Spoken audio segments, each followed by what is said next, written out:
Melissa is with us in Richmond, Virginia. Hi, Melissa. Welcome. How can we help? Hey, Dave. What an honor it is to talk to you. Thank you. You too. What's up? So I own an architecture firm in Virginia. We've got 4 team members, and last year we did about $185K. I'm not in a position to give them a raise this year, and wanted to hear some creative ideas. You got 4 people working there. You did $185K top line? Top line, 2 full, 2 part-time. Oh, okay. Okay. All right. I couldn't even figure out how you could pay 4 people out of that, much less keep an office open. All right. Well, you can't. Yeah, you can't. So, are you on an upswing or a downswing? We're on an upswing. Okay. So we'll do about 235 this year. Okay. All right. How long you been open? I've owned this business 25 years, had employees for 5, so I owned my job for a while. Now I'm getting serious.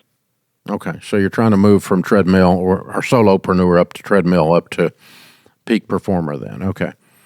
All right. And so you're going from 180 to 235, and you've got 2 part-timers, 2 full-timers, and you. I'm one of the full-timers. Oh, you have 1 full-time employee. Okay. Yes. And then 2 part-timers. Why did you choose 2 part-timers rather than, are they different disciplines? So one handles admin, and that's not a full-time job at our firm, and the other one is an intern, which is also not a full-time job. Okay. I got you. I got the picture now. Okay. I see what you're doing. I think it's good. Very good. How can I help? So I'm not in a position to be able to give my staff raises this year, and they've earned them, but that's just not where we are. And I'm looking for creative ways that I can express my appreciation, let them know how much I value them, even though I can't do it with dollars. Okay. I don't want this to sound unappreciative or cold, but an intern doesn't get a raise. They're a freaking intern. Correct. My intern would not get a raise. Okay. You're correct. Anyway, and a part-time admin might not. It's a part-time gig. I mean, it's not like something it's a different situation.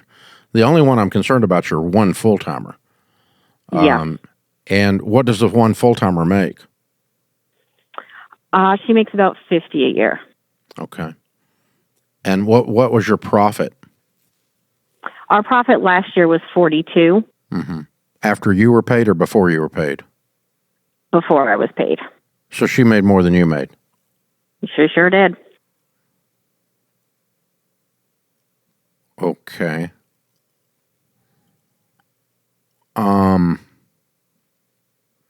Well, that is the last year that happens.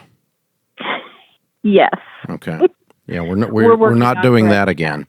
We're not doing that again. So you've got to get enough business in the door to justify the position of that person. And right now, last year you didn't, because you should make at least what the team is making. Unless there's a sudden, unexpected downturn, but you're in an upswing and you just hired into the upswing too heavily. All right. Your question is how to make that person feel appreciated. The other 2, honestly, I would just say thank you. I mean, we're growing a firm. Thanks for being here. Appreciate the help. And I do that on a regular basis anyway. And if you want to buy pizza or something for everybody every so often, that's fine. We do stuff like that around here all the time. We celebrate with food around here like it's nobody's business. So, bring in a box of Chick-fil-A every so often or whatever, right? And that's not a big deal. It's not a big expensive thing, but it's just you. And you just say, hey, guys, I just want to tell you thank you. I mean, I appreciate what we're doing. We're a small band here. There's just 4 of us, and it's us against the world. And, we're having to scratch and claw, and these are the stories we'll tell people about someday when we get this thing going and it gets to be a big deal. And you're here on the ground floor, and thank you for your dedication. Thank you for this, and just saying it. And you don't have to do that once a year. You do it once a month in terms of saying thank you. So that takes care of the admin and the intern. They don't get any money. The other one doesn't get any money this year. I might even tell the full-timer, hey, listen, there's not a raise this year, but I need to be real authentic with you. We can look forward to that as we make more profit, but you made more than I made this year. Right. And I think I would tell them that. I think that's fair information. And Okay. by the way, I'm not okay with that, and it's not going to happen forever. It's never been the plan for that to happen forever. Yeah, I know. I didn't think it was, but I'm just saying, I think you share that. Because people can't add. The number of people walking around my business in the last 30 years that don't know the difference in gross revenue and profit is shocking to me. People don't know the difference in gross. I have a $7 million business. What's that mean? It means you grossed $7 million. What'd you net? Oh, we had expenses of $8 million. Well, you have a bad hobby is what you have, and that people don't know the difference.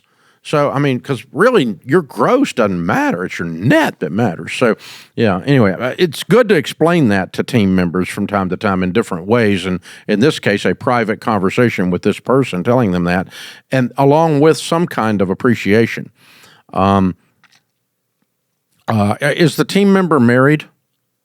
The full-timer? Yes. Are you? I am not. Okay. Are you in a relationship? I am not. Okay. All right. I'm trying, because I was going to suggest going out to eat, but that might be weird. I don't know. The two couples going out to eat, and we just want to say, hey, this is our celebration dinner. We had a good year. You guys made more than we made this year, and we're going to have a great year. But it's kind of weird. I don't know. It feels awkward to me, but it might not to you. I don't know. I'm okay with it. Okay. It's not a statement of it's wrong. I'm not saying it's wrong to be single. God, don't send me hate mail, people. But that's not the point. But I'm trying to think of some way that I can do it on a relationship level, something that is not awkward, that is just me saying thank you and saying I appreciate you and so on. And it does start with just saying that out loud periodically. Did you do business with anyone that has a business that might let you get an item from them at a deal? Yeah, perhaps. Okay. Like 1,000 years ago, it feels like there's a really good country ham place that does mail order country hams down the road here. And they advertised on our show. And I didn't have any money to do anything for Christmas bonuses or Christmas gifts, and we had about 40 people working for us. And I talked that ham company into running some extra ads for trade, and I traded the radio ads for country hams, and everybody got a country ham that year. And that's all I could do. I didn't have any money, and we weren't, we had the money to give 30 people a Christmas bonus. So that was. And it's a big joke around here now with all the bonuses and the crap we do for people now that if you'd been here back in the day, you'd have got a ham, So, but anyway, but it was nice at the time because we walked in with some country hams, or I don't know, maybe you renovated or did some work for a bike company and the guy likes to ride bikes. Get him a bike or something. I don't know. Something like that is a way to get creative and go at it, I guess. I don't know, Melissa. But I think that you're the reason that small business works and corporate America sucks, because you actually are asking this question. I appreciate my people. How can I tell them I appreciate them with something that goes beyond simply a check when a check isn't available, cash when cash isn't available? And you can do that.